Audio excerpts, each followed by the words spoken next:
Cool. Hey, everybody. Welcome to the latest installment of On Tyranny. This is Kurt Orzik coming to you again from the Bad Penny. He's a journalist and very, very honored to have in this latest installment Ted Hearne, who's just a fantastic addition to this series. I don't know if I can even list all your accolades if enough time allows. um, uh, no, two-time Pulitzer Prize finalists. You've got all sorts of accolades with farming, which is your uh, recent released album. Just came out 2 days ago, right? On Friday. That's right. Yeah, congratulations. Thank you. As I like to tell people, I only interview artists whose music I really love. So I've been Oh, digging. that's awesome. Oh my God. I love hearing that. Thank you. Yeah, really, really dig the album, and it's just it's a breath of fresh air for this series because as I just mentioned, I tend to interview a lot of punk rockers and metal guys and all that, Awesome. uh, and I think you're going to bring some maybe interesting perspectives to the conversation about how authoritarianism, which is now, in my opinion at least, has arrived, how it's impacting musicians and artists across the country in ways that they may or may not be aware of. And I'm really curious to hear your thoughts. So, I want to give you as much time to respond to questions as possible. And I've been very much looking forward to this conversation. So thanks. Awesome. Me too. Thank you so much for having me. I really appreciate it. Cool, dude. Cool. First of all, I wanted to ask you, were you able to participate in No Kings 2 yesterday or I did go to a No Kings protest. Yeah, I mean, I was not there for as long as I would have liked because there were a lot of sort of different childcare shenanigans going on, but it was, I wouldn't have missed it. I mean, just because of the sheer number of people that came out, and for me in this time, it's been really, I mean, everything changes when I'm out away from the screen, just among people, Mhm. um, and I don't know, the city that I live in is Los Angeles. I I grew up in the city of Chicago, which is just like, it's being hit so hard right now, but the amount of like just solidarity that we see there in terms of people holding the line is incredible. And then I lived in New York City, in Brooklyn for a really long time. I was there for about 14 years in New Uh-huh. York.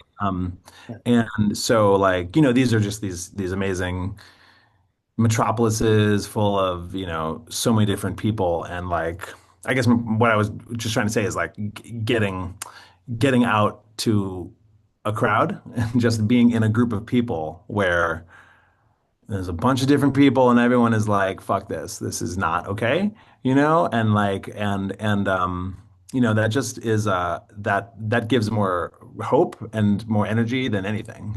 I went to a fundraiser for my city council person, who's incredible, Eunices Hernandez, a few weeks ago, and had a similar effect on me, where it's being like reading the news and getting into this sort of like spiral of that. Yeah. Is a dark process, can be really dark, but like getting out into like a group of a few people who are supporting someone who is standing up for justice and standing up for just like normal people, standing up against authoritarianism, brought a lot of energy, so similar. Yesterday was similar to that for me. Yeah. I think that's really important that you mentioned that because I think, as much as one may or may not be paying attention to the news, what's lost a lot of the time is just the feeling of of solid, not just solidarity, but just a positive, joyful feeling at a lot of the rallies. I mean, I'm out here in Boise, Idaho, and it was just Oh, you are amazing. yeah, it was just really joyful. I mean, from what I've heard, there were like maybe like two or three arrests in Chicago that weren't even really related to violence. There was no real sort of violent actions that happened yesterday, which, my point being that if you're just paying attention to the media's version, you might get intimidated or fearful of what might break out, but it's really, it's just it's such a uh, redeeming sensation to be among people who really believe in the country and really Yeah, have hope and in a genuine way, and really think that getting out there and I know another theme that runs through a lot of your music is about technology and to have that human connection, it seems just so essential right now. absolutely. Yeah, yeah, for sure. It's great you got out there too. How's Boise doing? Good. Yeah, I mean, we've had quite a few. It's funny because when I do tune into the media coverage of protests happening nationwide, for whatever reason, they always slip Boise in there. We've had a really strong turnout for a lot of these events, and Cool. I've been to about five or six at this point, and very well attended, very peaceful. But I also did see a report recently that the next wave of ICE targets is going to be blue cities in red states. So, like Huntsville, Alabama, Boise is going to be one of them, apparently too. So I think we're kind of bracing for that. Yeah. Um, so, have you had any, just before we get dig into this a little bit deeper, have you had any encounters or have you witnessed anything in LA that, with the ICE abductions and raids and all that? I mean, I haven't personally seen an abduction. Yeah, Um, I've been pretty tapped into networks that keep an eye out, Uh, I think that the impact, though, especially this summer, in Los Angeles, was super, super noticeable, when these raids started. And I forget now, but I mean, I think that LA was kind of the first city where they really yeah, imposed this like really intense, systematic, campaign yeah, of abducting people. And the impact on the the neighborhood was like immediately palpable, and just the sort of like life on the street, the feeling was just, you could tell there were way fewer people out, and it was somber, you yeah, know. Um, but like Chicago, in some ways, we experienced our community standing up to it. Um, yeah, and the amount of just individual work that people have been doing is just so incredible, and seeing the amount of just people on patrol and yeah, um, people contributing, people filming, people, peacefully filming, um, right, and vocally exercising their rights, is really important, yeah, yeah. I I'm think proud, like, this summer I really like more than ever was like, oh, I'm really proud to live in the city of Los Angeles, you know. that's really cool. And Yeah, then I was back in Chicago a bunch these last few months. And of course I have a lot of friends there from growing up. And my mom lived there, and she was having some health problems, and I was out there dealing with her and talking to her and seeing her, and just um, I also just really reconnected with the incredible, incredible network of people and the incredible spirit in Chicago. Um, hmm, and just the powerful support of like working people in Chicago is so amazing. yeah, Um, and it breaks my heart to see like the violence that the federal government is imposing right now, and just these like this the cruelty, right, um, but it's also like really incredible to see, um, the mayor Brandon Johnson and the governor Jay Pritzker, like the way that they are, the things that they're saying and the way that they're standing up for the city. yeah, Um, from my perspective, that's really heartening. yeah. I guess the mayor called for a general strike. Oh yeah, America for a general strike yesterday. That's right. That's right. I was really, really happy to hear that. Really excited. yeah, I think that that's what we need. yeah. That's what we need. And it's and events like No Kings are I think are really positive, really amazing. It's so amazing to see that like such a just worldwide. It's not just nationwide. It's a worldwide like action where people are in the street and there's and saying that they're not okay with this, right?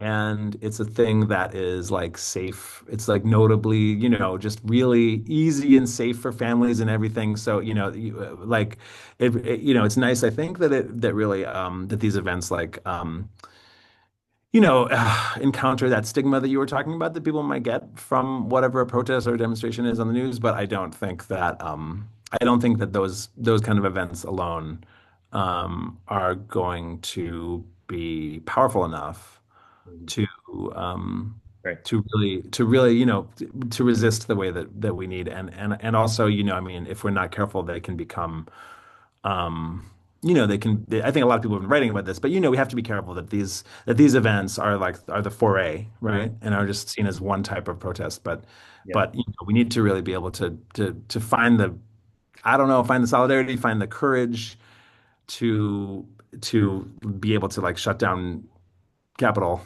and because this thing that's going on is just like it's really, really dangerous, yeah. And the So irony is that really the most dangerous events that have occurred within this whole, I don't know what you want to call it, like story, I suppose, was the January 6th insurrection where, a policeman was killed and many others were beaten, and a number of them committed suicide afterward. And that was an actual insurrection.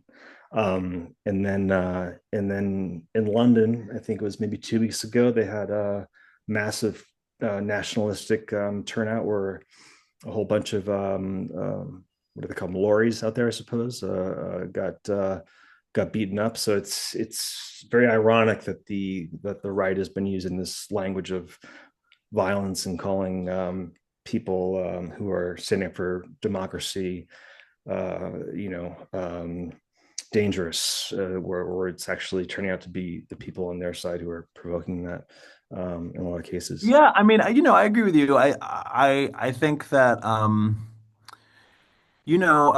lot of politicians from different points on the um, I don't know, American corporate political spectrum will um, will use language in a way that is really um, insidious, deceptive, like straight up wrong, inaccurate, Yeah.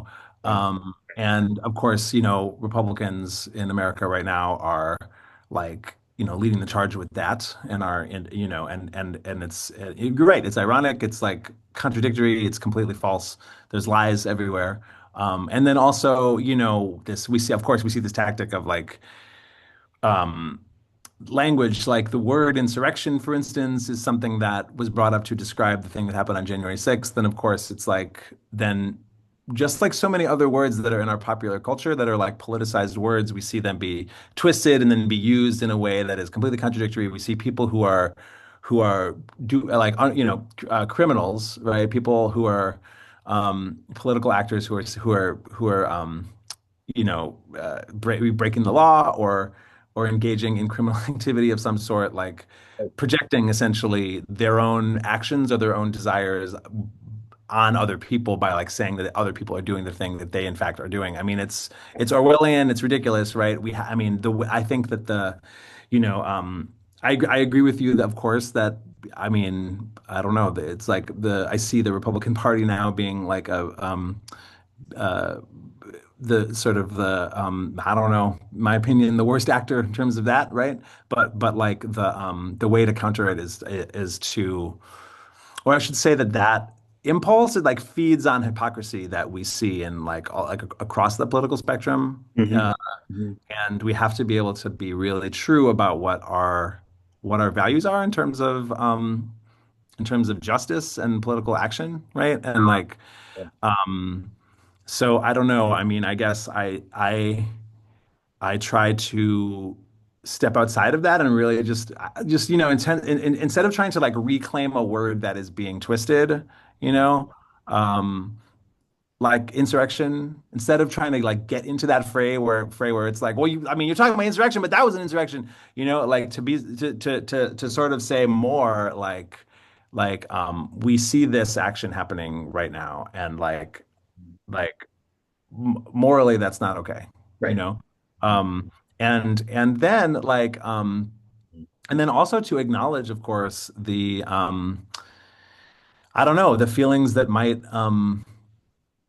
the economic conditions that might motivate the people that are different from us, or the people who are engaging in actions that we don't agree with, or actions that are like downright cruel and illegal. Like I think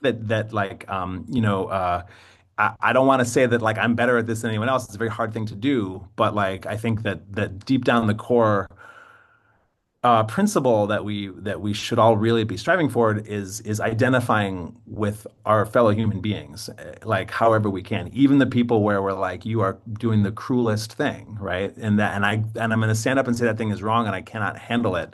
I cannot abide that here, right? But like to identify with those people, that's why, yeah, I don't know. As a musician, I mean, like, I feel like that's why I'm called to set texts of people that I don't agree with necessarily, to put it, because it's a way of like putting other people's words in your mouth. And like if you sing the words of somebody else, someone that you don't agree with, someone who has a particular place in history that is contextualized in a way that you are familiar with. If you actually put their words in your mouth, you actually say it, and then you actually sing it, sing those words, there's a re-identification that's going on, and like connecting on the first fundamental human level, like we are human beings sharing this world, I think is really important, rather than like staking claims to our like opposing parties or whatever. Did you factor that into farming? I mean, can you point out any examples where you sort of reclaimed certain words? In farming, yeah, totally. Well, I mean, like I don't know like about reclaiming words necessarily, right? But farming is a piece. I don't know. I've been working on it for many years. I was asked to write a piece for this amazing vocal ensemble called The Crossing out of Philadelphia, Mhm. and um, ended up writing them this huge like kind of glitch opera thing that has it's the central frame of it basically is a conversation between the colonist William Penn Mhm. uh, and the CEO of Amazon, Jeff Bezos. And sort of looking at various things that the two of them said about their various conquests. I mean, and the colonization of the land is now known as Pennsylvania, and also the sort of the expansion of this empire of Amazon, from what was once like a book, um, a bookseller, right, an Yeah, online that's right. bookseller, Yeah. not only like everyone's grocer and just this like massive warehouse of goods, shipping goods, but also a giant employer and a purveyor of AI, and also like an organization of like micro labor, right? I was interested in the connections between these two philosophies of individuals that are separated by centuries, because, well, I think one connection is that, well, at that time anyway, this was, I was writing this during the Biden administration, right? Like Bezos had Amazon was under tons of labor criticism, of course, but Bezos, as a CEO, had a slightly, a pretty cleansed reputation, or like at least, there was sort of like, well, I don't know if people would call him like the good billionaire, but he was like he had a better reputation than some, right? Because of some ways that he, was positioning himself politically. And then I think that William Penn certainly, I mean, especially if you're visiting that area, William Penn still has a really good reputation, right, as a quote unquote, the good colonist or something, right? And because of his, he was a Quaker and he was like avowedly nonviolent, and then he wrote these letters to the Lenape people where he expressed a desire to, work together. Of course, those letters were still like, "This is my land," right? I was given your land by the King of England, and now I own it. Mhm. Mhm. Like we will, but then I desire to work together with you, and blah blah blah blah blah, right? And I mean, the impact of his rule and political, organization in that land, and then the control of that was passed to his sons, and the impact of that, was not was not collaborative, right? It was, the whole idea of ownership, of all of these people, and all this land. I found a big connection between the Penn philosophy and the Bezos philosophy, and I thought that it would be a good way to talk about the connection between, like, I don't know, the ideology of settler colonialism and the ideology of like sort of modern labor practices and modern tech. It's just so fascinating. How did you stumble across that? Like, how did you make that connection? Well, I mean, Donald Nally from The Crossing, he was really interested in the topic of farming, as a sort of like basic level farming, right? Didn't give me any other prompts or whatever, but was asking me to write something about it, which I thought was very interesting because, as I said, I grew up in the city of Chicago, then I lived in the city of New York, now I live in the city of LA. I have like zero agricultural experience. I'm not a farmer at all. I have no family that are farmers. So like I'm not, I would never deem to like speak about agriculture from any point of knowledge, right? But his asking me that, I think, showed an intention to get onto to find a way of approaching that topic that was different, or and then the other thing is that he wanted to create a performance of the piece that was outside.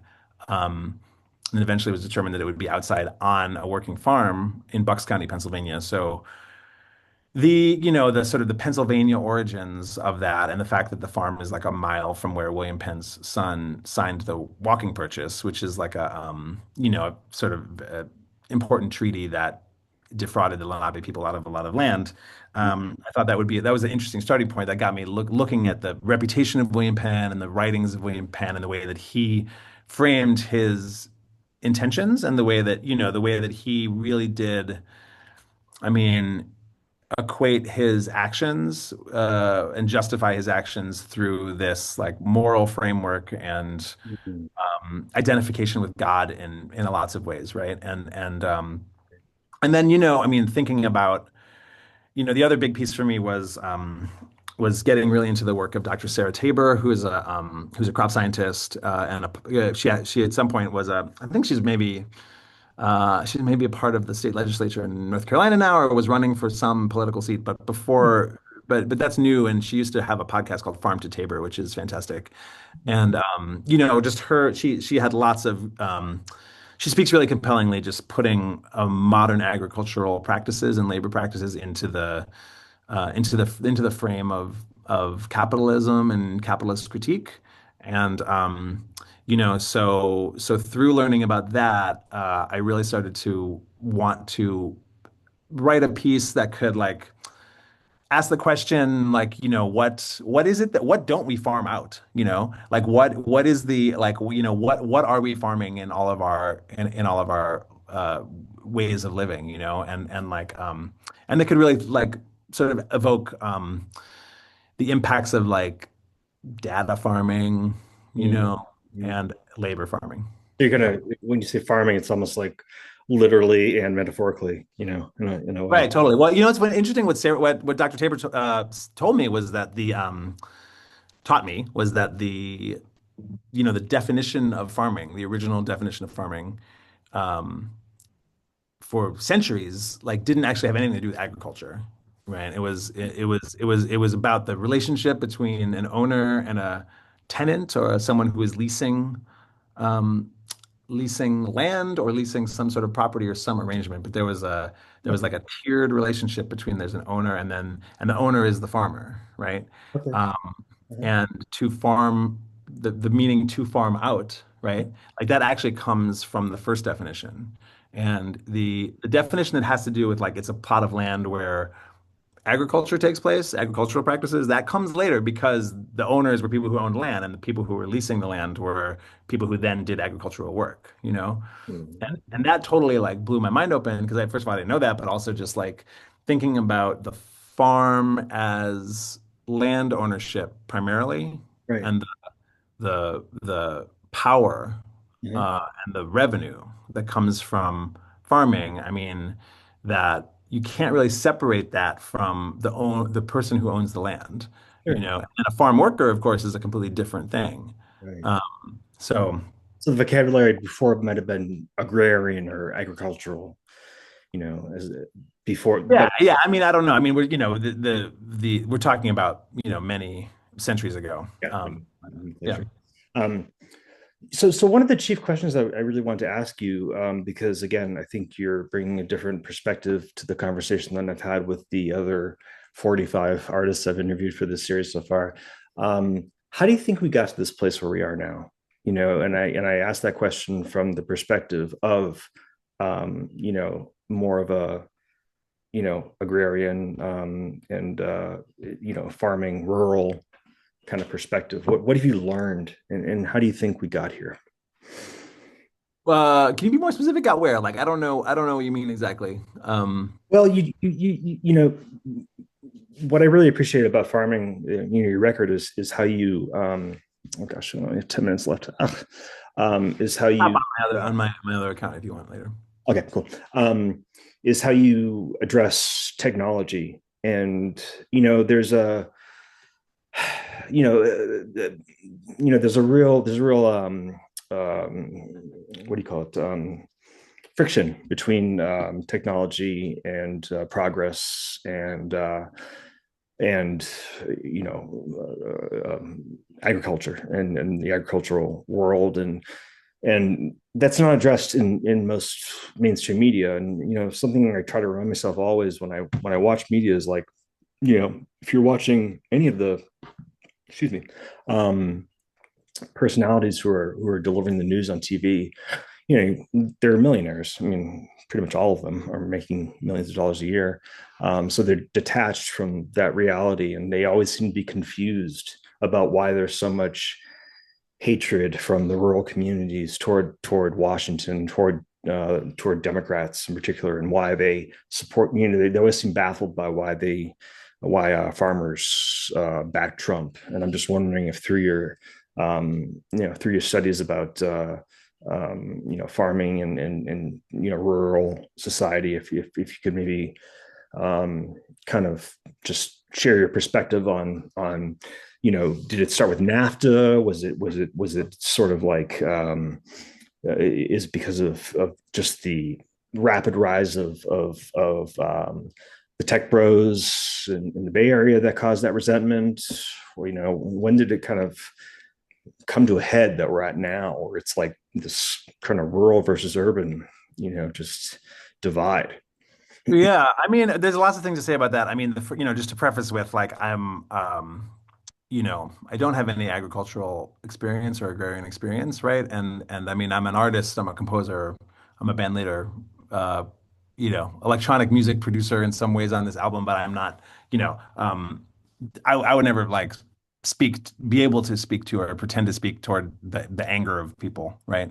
From different communities, especially rural communities, right? I think that some of the things that you mentioned, NAFTA, especially, of course, like, created a vacuum, created uh, a pathway to loosening and not protecting protections of working people, like around the working American people, right? In many industries. Um, and the people who are working on farms and in agriculture, totally subject to that. We're subject to that. Um, but like the idea of like the rural urban divide and like red state, blue state, etc. Um, that culture war um, uh, rhetoric, I think, is very often stoked and serves to paper over another reality and what I think is like the underlying tension that we should be focusing on, um, which you also alluded to in your question, which is this like widening wealth gap and which has been ever widening and is I mean, there are so many engines of capitalism and neoliberalism that are, were, were unfettered and in the last in the last many decades, have escalated that disparity of wealth, right?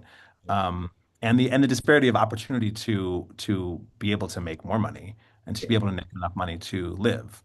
And then, of course, we see the rise of the billionaire, and then we see a lot of, most wealthy people in this country, now their wealth is not necessarily something that they like the work to make the wealth, the work to sustain the wealth or to make more wealth is really, these are investing choices, Yeah, right? And then wealth like begets itself and grows, right? I mean, this is not like the wealth of like manufacturing ingenuity most of the time, right?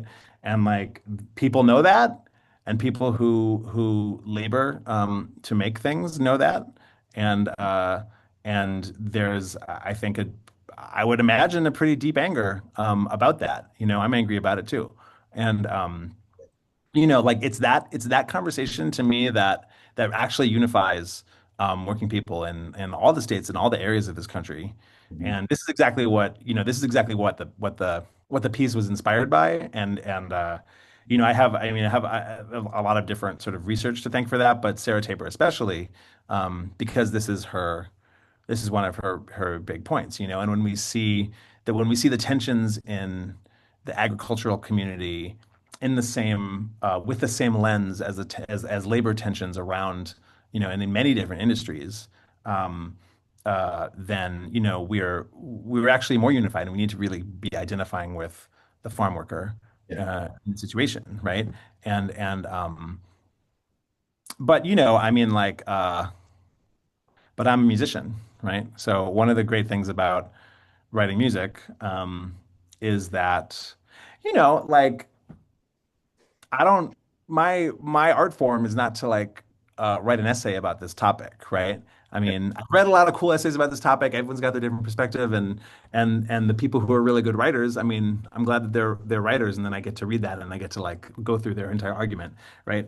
The way that an argument looks in a piece of music is different, right? yeah, And completing an argument and um, I don't know, like providing all the evidence and then, I don't know, winning an argument. Like that's not really the strength of music anyway, right? I mean, the strength of music, I think, is like pairing, it can be pairing text with sound, mhm, and can be juxtaposing and laying adjacent different types of sound from different places, surprising people, organizing time in a way that is special, that is aspirational, that is inspirational, that is jarring, that is scary, that reflects the world around us in some way through the perspective of the people that are making the music, and that can inspire all manner of things, right? And like that's like this research, all these concepts that we're talking about. I mean, they're in the music, right? But it's not like um, I don't know. You don't have to agree, it might not make sense to you, right? I mean, because it doesn't necessarily have to make quote unquote sense. It has to like live in time in this particular way that is inspiring or reflective in some way, right? And the beautiful thing about art is that like everyone is allowed to have their own experience with it. yeah, absolutely. We just have a couple minutes left, so I just want to give you an opportunity to tell the viewers, where they can find out more about your projects and tour dates, all that kind of stuff. Oh yeah, well, I mean, just to really quickly say, I mean, I'm super excited about this album, Farming. The Crossing and Donald Nally and I like have been working on this forever. The Crossing is amazing, amazing group of singers, and and then there's like incredible instrumentalists on the album as well, and it was produced by Bill Bottrell and Michael Hammond and Rohan Chandra also in the studio making this like work that is this glitchy electronic like sort of I don't know, techno opera with technologically inspired opera with, with a choir. It's like It's a rad. It's thing rad. that we worked for a long time on, and it's out now finally, right? So I'm just like more than anything, just like stoked about that. And Yeah. I think that it's an interesting soundtrack for the moment, and would just be honored if you gave it a spin. I mean, and I'm honored to be on the show to talk about it. And it's also it's on Death Bomb Arc Records, which it's like a Yeah. big thing for me that Death Bomb released this and is supporting the project so much. And yeah, we have some show dates: November 2nd in Philly, November 5th in Brooklyn, November 20th in LA, and November 22nd in Chicago. Awesome. It's got my wholehearted recommendation, and I'll put more links in the article. And thank you so much. Oh, thank you, Kurt. Really long. Awesome. Thanks. Great. Yeah. Okay. Bye. Hey.